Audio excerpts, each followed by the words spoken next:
j'ai rencontré Pierroin en janvier dernier, à Nancy. Avenant, l'ancien champion olympique d'aviron m'avait proposé que nous nous rencontrions sur un de ses lieux de travail, dans les locaux de la Maison régionale des sports du Grand Est. Là, nous avons évoqué durant plus d'1 heure son parcours. De rameur de haut niveau à conférencier, en passant par ses multiples expériences, mais en nous attardant également sur des sujets plus globaux, en lien direct avec la raison d'être de notre série de podcasts, Défi Duré. La place accordée dans notre société aux valeurs du sport, les problématiques posées par une pratique excessive de ce dernier comme la bigorexie, ou encore l'impact environnemental des compétitions internationales et des pistes de réflexion pour y remédier. Vif, rieur, pragmatique, intelligent et humble sont autant de mots qui me viennent à l'esprit pour qualifier ce moment d'échange avec Pierroin. Mais tout d'abord, revenons sur sa trajectoire. Ma trajectoire, elle a eu un gros fil conducteur en fait, qui est en lien avec ce que je suis aujourd'hui. Ça a été le sport, l'aviron notamment, avec notamment un concours de circonstances qui a fait que je me suis retrouvé à pratiquer ce sport. Donc du coup, j'habitais à côté du club à l'époque à Toul, et puis mon frère avait commencé avant moi, et j'ai découvert cette pratique aussi à l'école. Donc ce qui fait que je me suis mis à l'aviron, et en fait voilà, chemin faisant, la carrière que j'ai eu la chance d'avoir entre guillemets m'a permis aussi d'engranger pas mal de valeurs et de process pour atteindre des objectifs, et c'est ce qui me permet aujourd'hui de travailler dans le monde associatif et politique sportif, parce que j'ai vécu pendant des années dans une association sportive et que j'ai un certain regard sur tout ça, une certaine légitimité aussi en tant que champion olympique d'une discipline. Et puis sur le côté conférencier, aujourd'hui j'ai à cœur, enfin conférencier, je dirais plutôt coach et formateur, j'ai à cœur de faire le lien en fait, le pont entre les problématiques que j'ai rencontrées dans le sport de haut niveau sur mon cheminement, parce que tout n'était pas rose du tout, et les problématiques qu'on rencontre, ou qu'en tout cas les chefs d'entreprise rencontrent en entreprise. Donc l'idée c'était de faire ça, et je m'aperçois que mon parcours atypique, au-delà du palmarès, en fait, quand je raconte simplement la préparation qu'il y a derrière tout ça et tous les dilemmes que j'ai pu rencontrer, on s'aperçoit qu'en fait j'ai énormément à apporter à ces entreprises qui se retrouvent dans des situations quasiment quotidiennement similaires. Simplement pour prendre l'exemple, pour pas m'étaler sur le sujet parce qu'ils sont vraiment nombreux, la thématique sur laquelle j'interviens le plus en ce moment, c'est celle de la cohésion notamment. La cohésion, elle peut avoir un intérêt dans plusieurs situations. Le dernier exemple que j'ai en date, c'est le coaching d'une équipe qui travaillait sur un même projet mais sur différents sites. Donc l'idée c'est de refaire un petit peu le tour, de savoir si chacun sait bien définir ce qu'est la cohésion finalement, et de présenter des outils, des méthodes que j'ai appliquées dans ma carrière de haut niveau, dans différentes situations, avec à la fin une victoire ou non, mais pour faire le parallèle, la perspective, et pour montrer un peu comment est-ce qu'on fait pour créer, entretenir et vraiment prendre soin de la cohésion en équipe. Dans cette pluralité d'expériences professionnelles aujourd'hui et sportives par le passé, est-ce que tu verras un fil conducteur dans tout ça? Par exemple, tu parlais de recherche de l'excellence, est-ce que ça pourra en être un? Tout à fait, en tout cas c'est ce que j'essaie d'impulser, d'une part parce que ça fait partie de moi, et puis d'autre part en fait c'est parce que je retrouve ça du coup dans mon organisme de coaching formation à Next Up. J'ai des associés entre guillemets, des personnes avec qui je travaille qui sont clairement dans cette optique-là, et ça me plaît énormément. Et puis dans ce que je fais au quotidien au sein du comité régional olympique et sportif, c'est ce que j'essaie d'impulser en tout cas. Donc voilà, ces différents univers dans lesquels j'essaie à chaque fois d'avoir ce fil conducteur. Je suis aussi maintenant sapeur-pompier volontaire, et je pense à ça parce que du coup il y a aussi ce fil conducteur. Je retrouve là-bas ce côté, ce cadre opérationnel, on n'a pas vraiment le droit à l'erreur entre guillemets, et surtout on y retrouve une grosse conscience professionnelle, là où je me retrouve beaucoup, et là où finalement aussi j'ai beaucoup de reste de ma carrière de haut niveau. Dans tout ce cheminement, il y a un événement qui est marquant sur lequel on va revenir, c'est ta victoire aux Jeux Olympiques en 2016. Devenir champion olympique, est-ce que c'était un rêve lointain au début de ta pratique de l'aviron, ou est-ce que c'est très rapidement devenu ce qui te motivait? Alors les deux, ça a toujours été un rêve très lointain, c'est-à-dire que ma première année en équipe de France, j'avais 17 ans, donc j'étais jeune junior, j'étais pas encore chez les seniors, chez les grands, et c'est la première année où il est possible d'intégrer l'équipe de France, et cette année-là je l'intègre sans même savoir ce que c'est que l'équipe de France, et sans même savoir au début de saison qu'il y avait un championnat du monde pour les juniors à la fin de l'année. Donc en fait, je me retrouve sur les sélections nationales avec un coach qui vient me voir et qui me dit en fait, on va te prendre encore en stage parce que tu as fait la perf qu'il faut. Et tout s'est fait comme ça en fait pour tout. Même les Jeux Olympiques derrière, j'ai été multiple médaillé mondial chez les moins de 23 ans. Et même à ce moment-là, j'y pensais pas en fait, parce que chaque chose arrive, je pense, en son temps, et puis aussi parce que j'étais à chaque fois focalisé, et je me donnais vraiment à 300% sur l'objectif du moment, et que ce qui en découlait, c'était du bonus entre guillemets. Donc en fait non, les Jeux Olympiques, j'ai commencé à y penser sérieusement l'année d'avant les Jeux, parce que j'ai vu que forcément j'étais dans les clous, enfin individuellement j'étais dans les 2 meilleurs français, et du coup ça me donnait légitimement ma place au sein du double poids léger français qui irait aux Jeux. Mais malgré tout, j'ai toujours essayé de m'en détacher, parce que c'est l'objectif ultime vraiment d'un sportif, surtout d'un rameur. Et donc l'idée, c'est de pas trop y accorder d'importance, surtout quand on a 21, 22 ans, d'essayer de conserver un peu de fraîcheur qui nous caractérise à ce moment-là. Donc c'était assez lointain, et quand ça s'est vraiment concrétisé, ça s'est fait très très vite. C'est-à-dire que moi j'ai intégré l'embarcation du double poids léger 2 mois avant les Jeux. Donc en fait c'est arrivé. Est-ce que tu peux expliquer à nos auditeurs, auditrices, pourquoi, comment ça s'est passé par rapport à la sélection? Oui, tout à fait. Alors on fait un championnat de France individuel où chacun est dans son bateau, c'est ce qu'on appelle un skiff. Et les 2 meilleurs sont associés pour constituer le double poids léger. C'est la seule catégorie qui est inscrite au calendrier olympique chez les poids légers. Et donc du coup, en fait, tout le monde se bat pour être au quotidien dans les 2 meilleurs français, et notamment sur ces championnats de France qui arrivent mi-avril. Moi, je parviens à me hisser à la seconde place de ce championnat de France dès avril 2015, donc on est 1 an et 3 mois avant les Jeux. Et à ce moment-là, du coup, il y a déjà un double qui est habitué à fonctionner ensemble, avec donc 2 personnes qui rament ensemble depuis des années et qui sont très performants, qui sont dominateurs sur la scène internationale. Et du coup, ce duo-là, en fait, je le brise, en fait, avec ma performance individuelle. Je le brise pas la première année parce que je suis d'abord écarté. On fait fi de ma performance individuelle la première année. Et en revanche, la deuxième année, je reviens, j'accentue l'écart avec le 3e, qui du coup à l'époque était 2e. Et là, du coup, on me laisse ma chance. Et la dernière étape de sélection, entre guillemets, et même la seule qu'on va me proposer en double avec mon coéquipier qui est champion de France, c'est celle qui est en fait la dernière étape de Coupe du Monde 2 mois avant les Jeux Olympiques.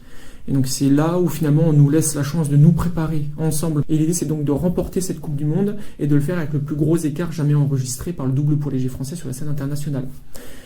Contrat rempli, donc on arrive à atteindre cette performance et donc on part ensemble avec mon coéquipier donc pour les Jeux de Rio, et il faut pas être celui qui a brisé le double et qui finalement va pas gagner.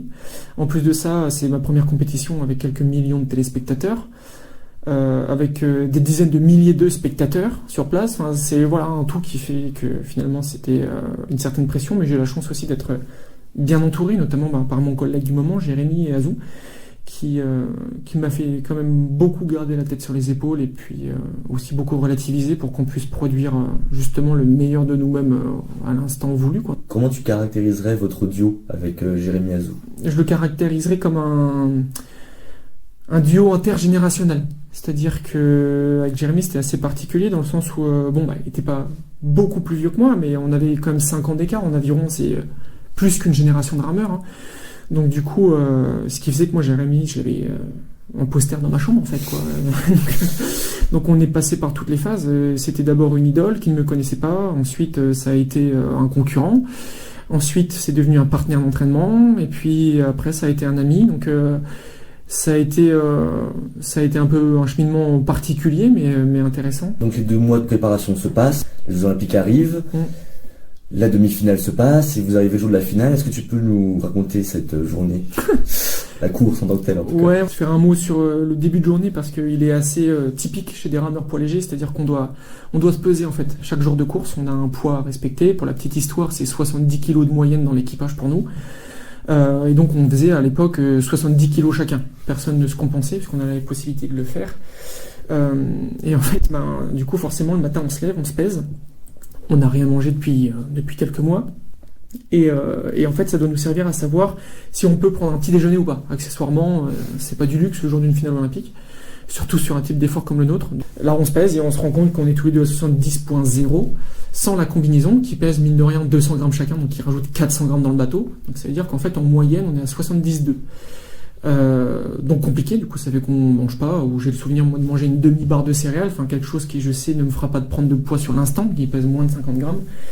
Donc voilà, pas mal d'appréhension par rapport à ça, et puis après s'ensuit la pesée, où forcément on passe, ensuite on arrive à manger un petit peu, mais pas trop non plus parce qu'on a la course 2 heures après la pesée. Ensuite, la fâcheuse tendance de la pression à finalement avoir l'envie d'être absolument partout sur Terre sauf ici, enfin voilà, une grosse pression et pas envie d'y aller, entre guillemets, et puis ensuite le discours du coach qui nous met dedans, finalement, qui nous galvanise, et puis ensuite mécaniquement la montée au départ, et puis la course sur ce qu'on sait faire de mieux. Après, il y a une chose qui m'a particulièrement marqué et que je peux partager, c'est simplement de me dire que j'ai réalisé véritablement que c'était la finale des Jeux et qu'elle était partie quand on a passé la mi-course, quoi. Ce passage aux 1000 mètres, je me revois voir la bouée, voir le Corcovado au loin et me dire « Merde, t'es à Rio, mec, c'est la finale. » Après, c'est une succession d'émotions. On a eu chaud d'ailleurs parce que ça a été une course à la fin très serrée, mais ça permet de la savourer aussi, d'autant plus derrière. Sur le chemin de Nancy, j'ai écouté un podcast dans lequel tu disais être fan de Orelsan. Donc finalement, à quelques années de recul, est-ce que tu dirais que ce qui compte, c'est l'arrivée ou la quête?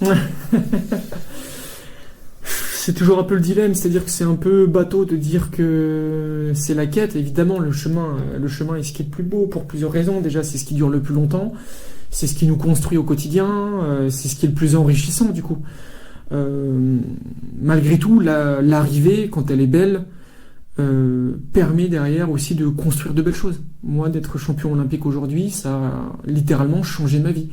Donc je peux pas dire que l'arrivée ne compte pas. Malgré tout, c'est vrai que c'est le chemin qui compte le plus, entre guillemets, ou qui est le plus enrichissant. Donc oui, non, je suis assez d'accord avec ce cher Orelsan sur ce point.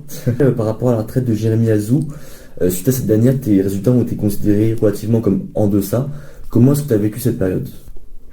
Au début, comme une claque, hein, forcément, on avait enchaîné un cycle d'invincibilité. Je crois qu'on avait enchaîné au total plus de 30 courses sans jamais être battu par un double poids léger, quoi.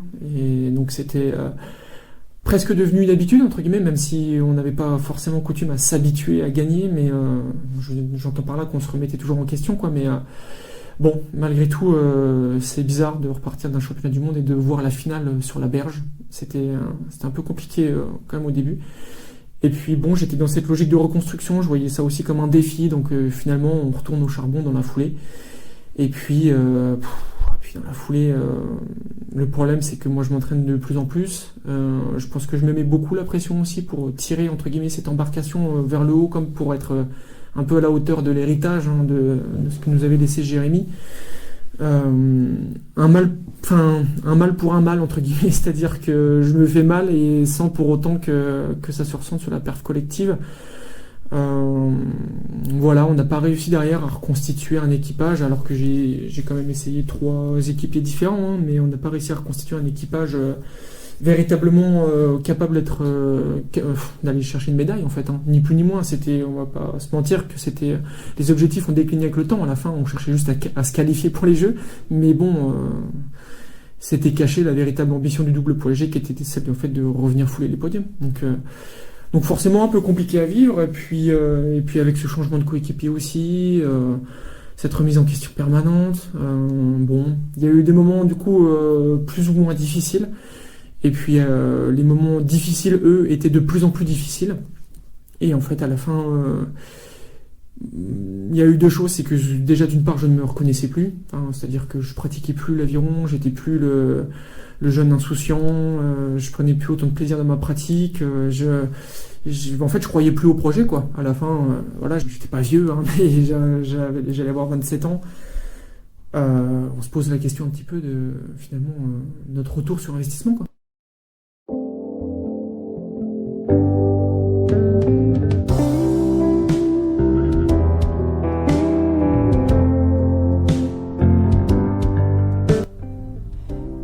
On a souvent tendance à qualifier les stars des grands sports majeurs comme étant hors sol, dénoués d'intérêt pour les grands enjeux sociétaux de notre époque. Bien que provenant d'un sport amateur, le parcours de Pierre Ouin démontre que cela n'est qu'une idée préconçue. J'avais donc à cœur de l'interroger sur la place des valeurs sportives, une catégorisation finalement bien vaste, dans notre société. j'aimerais te lire une citation de Georges Pocock dans l'ouvrage Ils étaient un seul homme. À sa manière, un bon entraîneur d'aviron transmet aux jeunes gens qui lui sont confiés la maîtrise de soi requise pour obtenir le meilleur de leur esprit, de leur cœur et de leur corps. C'est pourquoi la plupart des anciens rameurs vous diront qu'ils ont davantage appris dans les bateaux de course que sur les bancs de l'université. Qu'est-ce qu'on apprend dans le sport, et plus particulièrement dans le sport de haut niveau, qu'on n'apprend pas ou pas suffisamment dans un cursus scolaire classique? Tellement de choses. Tout comme on apprend à l'université des tas de choses qu'on n'apprend pas dans le sport. Hein. Encore une fois, je ne dis pas qu'il y a une bonne solution, une mauvaise solution. Mais malgré tout, c'est sûr qu'en complément, le sport, c'est pas pour rien qu'on l'appelle l'école de la vie la plupart du temps. Encore une fois, c'est aussi à relativiser dans le sens où le sport, de manière générale, ça regroupe des tas de disciplines avec des tas de valeurs différentes. Mais malgré tout, chacune de ces valeurs, je pense, sont honorables.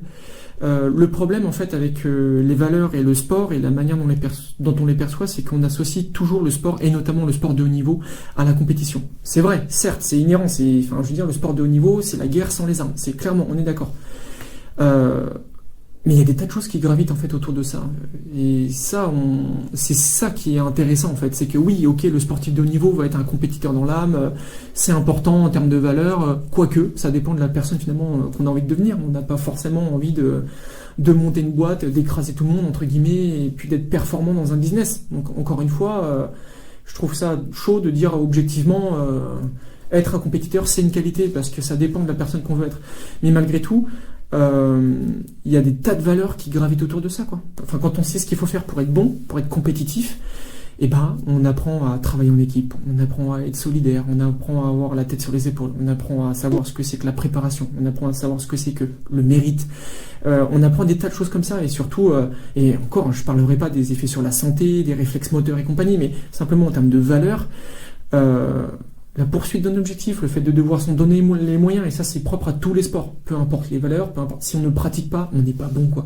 Et même si on pratique du sport sans chercher à être bon, à un moment donné on va y trouver quelque chose. On pratique avec des gens, on partage certaines choses, on a des sensations, on s'ouvre au monde, enfin, il y a des tas de choses dans toutes les disciplines en fait, la liste, et c'est pour ça que c'est dur d'en parler là, je peux pas en parler de manière exhaustive. Mais c'est clair que ça a une réelle plus-value. Et je trouve ça dommage aujourd'hui qu'on s'en prive encore, je trouve, malgré tout, dans notre modèle culturel en France. Même si on est une nation sportive malgré tout, hein, quoi qu'on en dise, ça va, quoi. Mais ça ferait pas de mal, c'est sûr, objectivement, d'en avoir un petit peu plus, et que ces valeurs, justement, qu'on trouve dans le sport découlent davantage de notre société. Okay. Et cette dialectique entre performance individuelle et performance collective dont tu parles, elle est concrète dans l'aviron, puisqu'on peut ramer à la fois individuellement mais également à 2, 4 ou 8. Et donc de manière plus globale, est-ce que tu penses que cette réflexion elle est transposable dans la vie, notamment auprès des équipes que tu formes? Est-ce que 1 plus 1 peut faire 3? Là tu parles, je veux dire, tu prêches un convaincu, dans le sens où oui, c'est le fondement même en fait, des échanges, des témoignages que j'ai auprès des entreprises que je reçois, et c'est ça en fait, on ne se rend pas compte, mais clairement, quand on s'investit dans un projet, qu'il soit pro, perso, n'importe quoi, quelle que soit la thématique, à partir du moment où on a les parties prenantes d'un projet qui sont complémentaires, on a la chance de pouvoir dire avec l'aviron, on est tous dans le même bateau, quoi. Et ça, clairement, c'est applicable partout, tout le temps, en permanence. On regarde autour de nous, on analyse, on se dit, mais en fait, ça, je l'ai déjà vécu dans un bateau. Et j'ai fait ça pour que ça aille mieux. Et en fait, on essaie de trouver le lien et comment est-ce que ça pourrait se traduire dans la vie, et on trouve. Et en fait, on se dit, ouais, tout est lié. Tout est très bien fait. Et quand on cherche un peu, oui, en effet, c'est tout à fait transposable. Donc, c'est aussi en ça que ça a été particulièrement formateur, hein, de passer par la case haut niveau en aviron.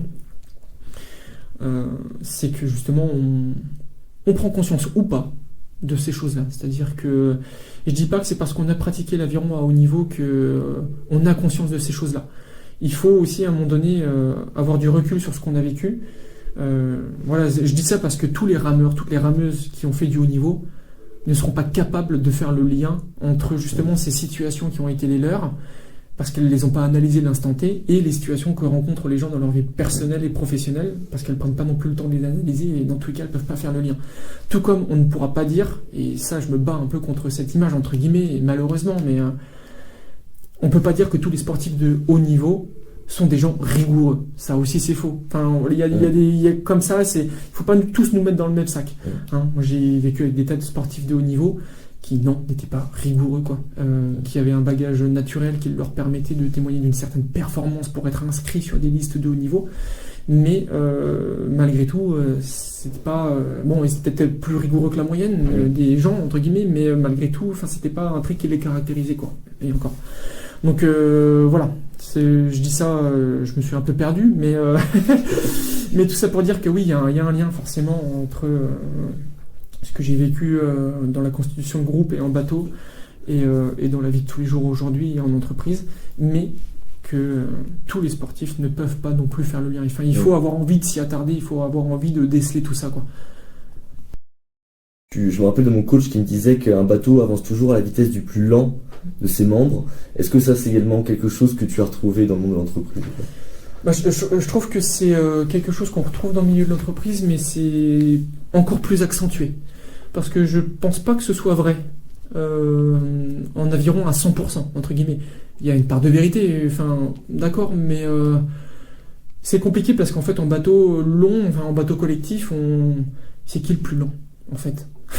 C'est le plus lent individuellement, mais en fait, on sait très bien d'expérience que c'est pas parce que c'est le plus lent individuellement que c'est pas celui qui apporte le plus au bateau. C'est peut-être bien, au contraire, le pilier de l'équipage, quoi. Et c'est une notion un peu particulière en aviron, qui fait d'ailleurs dilemme chaque année lors de la composition des bateaux. Mais du coup, c'est pour ça que je dis que c'est quelque chose qu'on retrouve encore plus en entreprise. C'est qu'on peut vite se retrouver, pour le coup, dans le même bateau sur un projet, mais avec cette fois encore plus cet aspect du toi tu fais ça, toi tu fais ça, toi ta compétence c'est ça, toi ta compétence c'est ça. Et du coup, cette finalement interdépendance, elle est encore plus forte. En bateau, la personne entre guillemets la plus lente, ou en tout cas celle qui apporte le moins au bateau long ou à l'équipage, du moment qu'en fait elle fait la même chose que les autres et qu'elle le fait au même moment que les autres, elle plombe pas l'équipage. Elle n'aura pas une plus-value extraordinaire, mais elle ne va pas plomber l'équipage, elle ne va pas perturber la glisse ni la vitesse du bateau. Alors qu'en entreprise, une personne qui doit accomplir une tâche et qu'elle est la seule à pouvoir accomplir dans l'équipe, c'est plus problématique si elle ne la réalise pas ou si elle met du temps à la réaliser. Donc je trouve que du coup, c'est encore plus vrai en entreprise. C'est-à-dire que des projets n'avancent pas parce que certaines personnes, sans que ce soit un jugement de valeur, n'ont peut-être pas le temps ou autre, mais n'accomplissent pas les tâches qu'on attend d'elles, entre guillemets, sur l'accomplissement de ces projets. Et oui, c'est ce qui bloque. C'est ce qui fait que des projets ne voient pas le jour, ou des projets arrivent en retard, ou des subventions passent à côté. Enfin, voilà. Donc je trouve que c'est encore plus vrai en entreprise.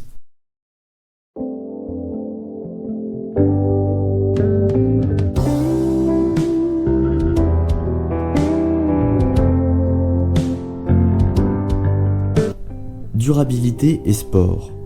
Deux notions semblant aller de pair. Oui, l'activité sportive permet d'être en meilleure santé et améliore la résistance aussi bien physique que psychologique de ses pratiquants. Pour autant, ce constat ne peut permettre de faire l'économie d'interrogations multiples. Quid de l'usure physique, de la fatigue psychologique induite par une pratique de haut niveau? Lorsque je l'interroge sur l'addiction au sport, plus particulièrement lorsque je lui demande s'il considère avoir été atteint de bigorexie, qui consiste en une dépendance excessive au sport, Pierre Ouin me répond. Alors oui, clairement, j'interviens d'ailleurs là-dessus régulièrement. J'ai déjà eu l'occasion d'intervenir sur plusieurs conférences à ce sujet-là. Parce que je pense que j'en ai été entre guillemets un spécimen, même si ça n'a pas été poussé à l'extrême. Parce que la bigorexie, et notamment la forme de bigorexie dont j'ai pu entre guillemets un peu souffrir, qui est l'anorexie athlétique, m'a touché. Alors oui, donc du coup j'en subis encore aujourd'hui les effets, même si ça va beaucoup mieux. Je suis sevré à peu près, et ça va vraiment mieux. Mais quand on est enfermé dans cette spirale finalement du haut niveau et que du jour au lendemain on devient personne, ou qu'en tout cas on essaie de se remettre dans le moule et qu'on s'entraîne plus 30 heures par semaine, et enfin c'est compliqué quoi de retrouver des repères et puis d'arrêter en fait cette drogue. Après, sur la deuxième partie de question, non, c'est pas aujourd'hui assez cadré. C'est du luxe que de penser à la bigorexie, donc c'est un peu nouveau. Donc forcément, il n'y a pas énormément de choses qui sont faites, notamment par les fédérations pour les athlètes post-carrière, c'est-à-dire qu'ils sont un peu lâchés, quoi. Mais le problème, c'est que ces athlètes-là, pendant 10 ans, ils ont vécu ils ont vécu H24, sport de haut niveau. Et il y en a chez qui, bah oui, ça laisse des traces. Et je pense qu'il n'y a pas d'accompagnement aujourd'hui dans la plupart des fédérations à la hauteur des dégâts que ça peut causer par la suite, quoi. La bigorexie, c'est propre hein, à ça, c'est que le mal touche la personne en particulier, mais ça impacte toute la vie sociale autour. Hein. Attention, il faut s'entraîner et puis être irritable au quotidien parce qu'on est éclaté. Enfin voilà, ça affecte en fait vraiment les parties prenantes de notre vie personnelle. Donc je pense que ça mérite sincèrement la peine qu'on s'y attarde. À titre personnel, comment tu as géré cette transition ? Je l'ai géré du mieux que j'ai pu. Déjà, je l'ai préparé. C'est-à-dire que j'ai fait des études, j'ai cherché du travail avant même d'arrêter ma carrière, enfin, pour, entre guillemets, prendre mes fonctions au moment où j'arrêterai. Donc j'ai eu cette vision à long terme qui m'a permis, entre guillemets, d'avoir quelque chose, une bouée, entre guillemets, au moins pour donner du sens au quotidien. Après, je suis aussi bien entouré. Hein. Et malgré ça, j'ai trouvé ça quand même par moments extrêmement difficile. Mais voilà, tout ça pour dire qu'encore une fois, c'est un sujet qui est à prendre au cas par cas un petit peu, mais malgré tout, qui fait quand même l'unanimité quoi, en termes de besoins. Il faut qu'on puisse avoir des accompagnements sur mesure par rapport à ça. Et voilà, donc et simplement pour revenir sur comment je l'ai vécu, ça a été en dents de scie. Ça a été en dents de scie avec des bons et des mauvais moments, les mauvais moments étant de moins en moins mauvais, entre guillemets, au fur et à mesure du temps, et donc on a une courbe donc, qui se lisse, mais voilà, avec quelques rechutes régulières. Aujourd'hui, c'est officiellement terminé, entre guillemets, ça y est, je peux regarder une compétition d'aviron sans avoir le blues, mais voilà, ça aura quand même pris pas loin d'un an et demi, quoi. Comme le disait en off, en s'intéressant à la durabilité, on s'intéresse également à ce phénomène d'usure dont tu parlais. Est-ce que, selon toi, c'est quelque chose qui est suffisamment pris en compte dans les fédérations, voire dans les clubs ? Alors, c'est dur de répondre globalement parce que chaque sport est différent. Donc, en fait, quand on parle d'une fédération, on parle d'une entreprise, entre guillemets, dans son secteur d'activité spécifique. Et quand on parle d'une autre discipline, on parle d'une autre entreprise. Enfin, c'est vraiment, il faut vraiment différencier les choses, quoi. Il y a le mouvement sportif, d'accord, mais en fait, il y a des fonctionnements et des natures qui sont complètement différentes. Donc, je ne peux pas répondre globalement parce que je pense qu'il y a des choses dans des fédérations qui sont assez bien faites et dans d'autres où non, clairement, c'est la guerre, quoi. Enfin, vraiment, il faut vraiment être passionné, quoi. Donc, je dirais que je suis assez mitigé là-dessus, mais que globalement, tout converge vers justement une prise en compte de cette durabilité. Enfin, j'ai tendance à croire, peut-être encore naïvement, que chacun a conscience, en tout cas que toutes les fédérations ont conscience de l'importance de cette notion et que petit à petit les moyens sont mis en œuvre pour accompagner les athlètes.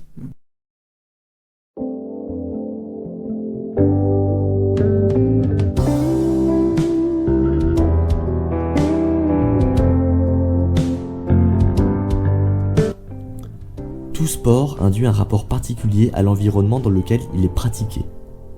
Le cycliste avec les routes, le grimpeur avec les surfaces escaladées ou encore le rameur avec les bassins d'entraînement en sont autant d'exemples parlants. Or, aujourd'hui la préservation de ces espaces et de leur biodiversité se pose de manière insistante. Alors, que faire ? Et donc par rapport à cette notion de durabilité, même au sens large, aujourd'hui il y a un phénomène dont on parle notamment dans le milieu de l'art qui est de réduire par exemple les tournées internationales. Pour ce qui est du sport à un niveau international, est-ce que tu considères qu'il y a une prise en compte de cette notion de durabilité, notamment par rapport à l'impact carbone que vont avoir les déplacements ? Ou quel exemple aurais-tu à nous donner ou quelles idées aurais-tu sur ce sujet ? Moi, je crois que le contexte très récent nous indique que non, clairement, il n'y a pas d'impact. Malgré tout, il y a des réflexions qui émergent, il y a des mœurs qui évoluent et on en parle. Donc c'est la première étape avant de passer à l'action, il faut évidemment qu'on en parle. Malheureusement, la nature humaine est comme ça, il faut qu'on en parle longtemps avant que ça se concrétise en action et qu'on soit véritablement au pied du mur. J'ai l'impression qu'on n'y est pas encore assez, apparemment, pour ceux qui décident. Et du coup, non, je pense pas qu'on puisse véritablement traduire qu'il y ait aujourd'hui un impact dans l'organisation d'événements sportifs parce que on n'organise pas un calendrier où on définit pas la tenue d'événements sportifs en fonction de cette notion justement de durabilité. Je pense pas aujourd'hui objectivement que ça fasse partie des critères. Je pense pas qu'il y a ça qui est, que ça n'existe pas dans la grille en fait critères de notation et la case est pas cochée quoi. Donc non, je pense pas que ça ait un impact. Je dis que ça devrait en avoir un, et je dis que ça en aura certainement un jour, ça c'est sûr. Mais aujourd'hui, ça n'en a pas. Et là, c'est un sujet un peu sensible parce qu'en fait, finalement, il y a un enjeu qui est double. L'enjeu, c'est d'abord de se dire, est-ce qu'on recentralise et qu'on fait moins déplacer les athlètes? Et puis il y a l'enjeu du transport, qui nécessite à se dire, finalement, est-ce qu'on reste sur le même modèle? On fait se déplacer les athlètes, mais est-ce qu'on arrive à trouver des solutions de transport qui permettent à un moment donné de gommer cet aspect qui pollue, quoi. Donc c'est compliqué, et j'aborde ce deuxième aspect de déplacement qu'on supprime pas, parce que c'est ce qui fait aussi la beauté du sport.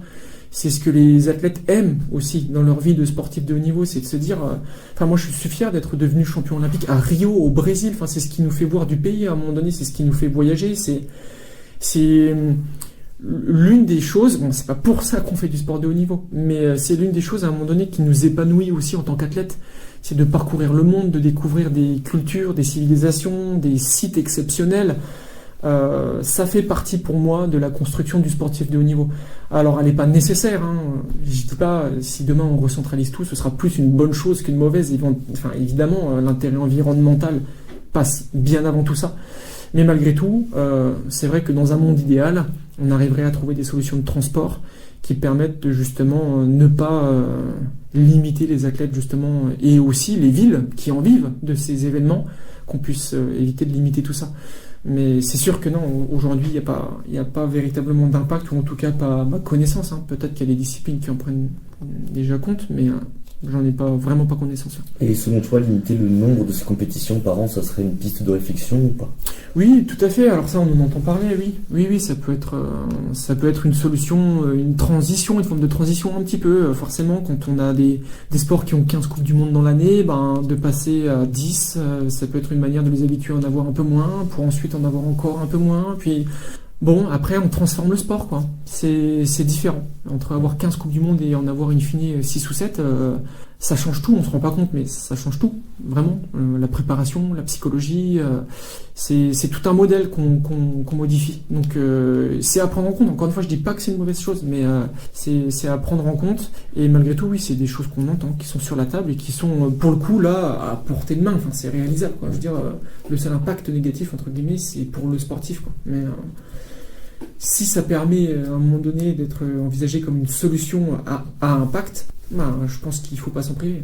Et selon toi, justement, est-ce que les sportifs ils ont leur rôle à jouer par rapport à ça? Sujet sensible. On dit toujours il ne faut pas mêler les sportifs à la politique. C'est vrai d'un point de vue, il ne faut pas que les sportifs deviennent des politiques au point de se détourner de leur discipline. Mais j'entends moi l'argument très politique d'ailleurs de dire...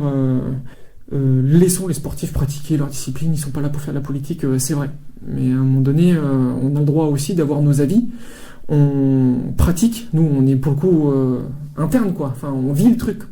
Qui de mieux que l'athlète, finalement, à un moment donné, peut donner son avis sur un versant du problème. Je dis pas vraiment sur la problématique générale, parce que il est pas ingénieur non plus, il est pas politicien, d'accord. Mais à un moment donné, les voix de sportifs, je pense, sont importantes à entendre. Quand on ajoute à ça la notoriété, la légitimité, et quand on voit l'impact qu'ils peuvent avoir, notamment sur une jeune génération, je trouve ça pas inintéressant, quoi. Et pour terminer, quelle serait ta définition de la durabilité? Je suis quelqu'un d'assez littéraire. Je veux dire, tout est dans le nom. Là, il n'y a pas besoin forcément de le décortiquer, mais... pour moi, la durabilité, c'est pas quelque chose de fixe, de figé. C'est en fait, c'est un ensemble de process en fait qui doivent être mis en place, parce qu'on est quand même amené à rester un peu sur Terre. Donc pour moi, c'est ce qui nous permet encore aujourd'hui d'être là. C'est qu'on a des choses qui nous ont permis de durer dans le temps. Mais ces choses ne doivent pas être figées, c'est-à-dire que il faut accepter que les choses changent et il faut se montrer flexible. Donc il y a des choses qui ont très bien marché par le passé, mais voilà, notre environnement évolue. Aujourd'hui, l'air est plus pollué qu'avant. Aujourd'hui, les techniques de médecine sont meilleures aussi qu'avant. On a des politiques qui sont différentes. Il y a un tas d'aspects en fait à prendre en compte et qui en fait viennent un peu tirailler sur ce processus à chaque fois et qui doivent nous permettre à un moment donné en fait d'être aussi le plus pertinent possible et de se dire quel est le meilleur pour nous. Pour moi, c'est ça en fait la durabilité. C'est quelque chose qui doit donc forcément être initié dans le temps, doit être flexible et doit être dans l'intérêt en fait, parce que sinon ça dure pas, quoi. Et ça doit être dans l'intérêt de tous. Donc voilà, c'est un peu ces trois notions-là que j'associe à la durabilité. Voilà, et je pense que c'est aussi un peu comme ça que tout le monde l'entend. Enfin, finalement, si c'est pas pour le bien de tous ou si on va droit dans le mur, à un moment donné, c'est voué à disparaître, quoi. Je veux dire, quand quelque chose ne fonctionne pas, il disparaît naturellement dans tous les domaines. Donc c'est aussi l'intérêt de bien réaliser cette durabilité, et c'est tout l'enjeu, notamment. Enfin, je dirais du moment, mais ça a toujours été tout l'enjeu. On a toujours voulu exister longtemps et on a toujours voulu voir à long terme. Mais il y a des fois, c'est plus dur que d'autres, quoi. Aujourd'hui, c'est plus dur de réaliser qu'on va devoir peut-être, certainement, sortir de notre zone de confort sur bien des aspects, quoi. Et c'est ce qui rend la notion difficile à aborder et à faire appliquer, quoi. Donc bon, voilà, ce que j'appellerais la durabilité. D'accord, merci Pierrot. Bah, avec plaisir.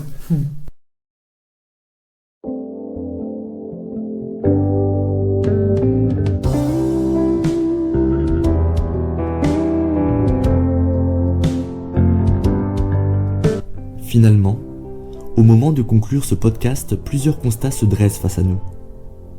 Une complémentarité in fine possible entre la recherche de l'excellence et la bienveillance, la nécessaire prise en considération du réchauffement climatique par le monde du sport, à un niveau amateur mais également au plus haut niveau, et enfin, une compréhension plus approfondie de ce qu'implique une pratique sportive, les phénomènes d'addiction, dont elle n'est pas exempte, mais également la durabilité qu'elle permet.